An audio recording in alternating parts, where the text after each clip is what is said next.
Hello friends, you are watching Top Ream and today I will show you 10 creepy facts about Golden State Killer. Joseph James DeAngelo Jr. is an American serial killer, serial rapist, burglar and former police officer who committed at least 12 murders, 45 rapes and 120 robberies spanning throughout the 70s and the 80s. He was also known as the East Area Rapist, originally Night Stalker and now also the Visalia Ransacker, and was arrested on April 24, 2018. The Golden State Killer wasn't a rage-filled psycho. He was a calculating creep who would survey neighborhoods night after night. Lucky for us, he left ample DNA behind, which finally led to his arrest. Let me show you how he did his homework and a lot of other terror-inducing actions before committing his crime. Here are the 10 creepiest things about the Golden State Killer.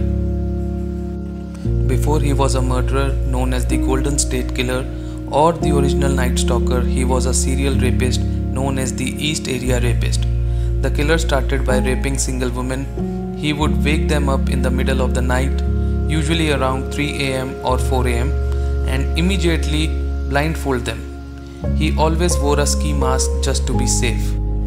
He would tie up his victim, who reported the rape itself to be quick, but he would stay in their house for hours, tormenting them. The East Area Rapist would continuously threaten to kill his victims, taking breaks from the abuse to ransack their home or to stand silently over them after the physical abuse, allowing them to wonder if he had gone or if he was still there. This quiet waiting game would actually aid in his escape, as victims would be frozen in fear and unwilling to move to see if he had gone or not. Sometimes the victim would wait hours until they feel safe enough to get up and find a phone to call the police. Before he was a rapist, he was known as the Visalia Ransacker. Although this connection has been reviewed by many investigators in the past, it seems to have been confirmed after DeAngelo's arrest. Records show he was working as a police officer in the area during the years of Ransacker was active. He was a creep who would watch and document details about his victims. He knew when each family member would be home and when the house would be completely empty. State killer would stalk out houses long before he would enter to rape and murder. When he did go inside, he already knew the entire layout of the home. He knew how many people lived in there, he knew their schedules, he even learned their names. Sometimes he would enter days or hours before an attack and prepare the home to his liking. This would entail small actions that could go unnoticed, like disabling a porch light and unlocking windows, but also more advanced planning like emptying bullets from guns, cutting phone lines, etc. He would also hide shoelaces and other materials that could used like ligatures against him inside the house in preparation for the attack. The East Area Rapist or the Golden State Killer had an intense need for control and power. He would demonstrate that by escalating to raping wives while their husbands were home and eventually killing couples. He would insist that the wife tie up the husband instead of doing it himself.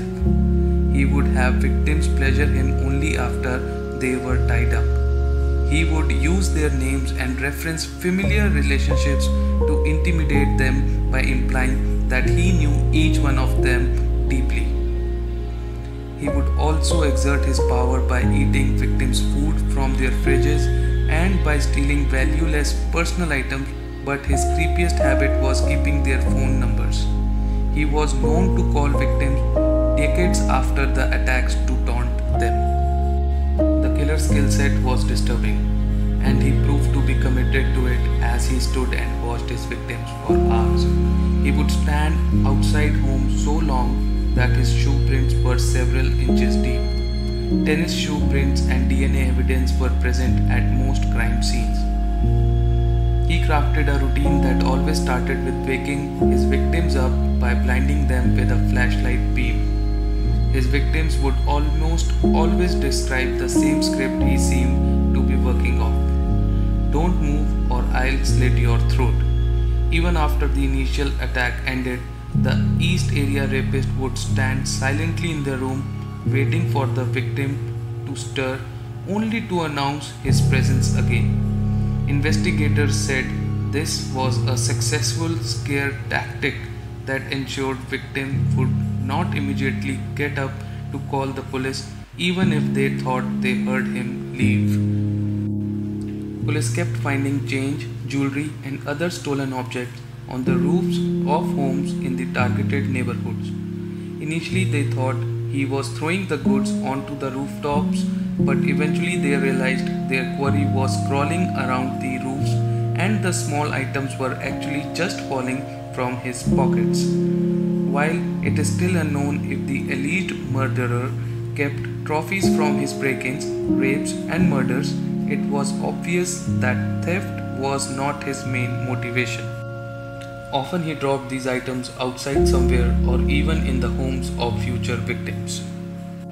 The Golden State Killer did not let barking dogs stop him. It was assumed that he brought treats for neighborhood dogs and got to know the pets on the blocks that he targeted. However, he would not hesitate to harm an animal if necessary. One night, the Golden State Killer cut a 54-kilogram German Shepherd's belly to keep from being discovered. Don't worry, after a visit to the vet for 70 stitches, the animal survived. The alleged killer was also caught stealing a can of dog repellent and a hammer in 1979. At the time, he was an Auburn police officer, and instead of attending a hearing about this matter, he simply quit altogether. The Golden State Killer would taunt his victims by phone. Many rape victims reported getting weird calls and hang-ups prior to being attacked. They did not think much of it until the break-in and attack occurred. Creepier yet, long after the crimes, say 3 decades, the serial rapist would call his victims and terrorize them. One rape victim recalls getting a call where only "remember when we played" was said on the other end of the line. She said she knew immediately it was the man they called the East Area Rapist, who attacked her more than 30 years before. Once the Golden State Killer graduated to attacking couples, he formed a horrifying new routine meant to strip the male of his perceived power. He would demand the wife to tie up her husband, and then he would place a teacup and saucer on the bent husband's back. "If I hear those dishes rattle, she's dead," he would threaten. He would then take the wife into the living room and sexually assault her. This tactic worked, as there was only one instance where the male partner attempted to fight back, which led to Golden State Killers murdering both victims. The teacup and saucer move, among other actions like the use of sophisticated diamond knots, led authorities to believe the perpetrator spent time in the armed services. Alleged killer Joseph DeAngelo Jr. spent nearly 2 years in the Navy. Investigators always assumed that the Golden State Killer had a scanner, but now they knew that he had access to official channels. He was privy to information about patrols and amped up neighborhood watches. He knew exactly where he was at risk and where he could hunt for victims. The Golden State Killer was hiding in plain sight. The Golden State Killer was a soldier, a cop, a husband, and a father. Thankfully, he hasn't passed away yet, so he can face justice. Finally, his victims and the family of those he murdered can have some peace. After searching for almost 40 years, the authorities were able to name Golden State Killer, who was initially thought to be multiple killers. DeAngelo was linked by a DNA sample from his home. Officials have not said what led them to seek his DNA.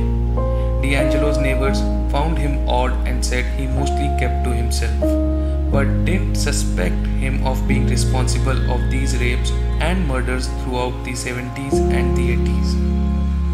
Thank you for watching, and friends, I would request you to please like this video and subscribe to my channel. See you in the next video.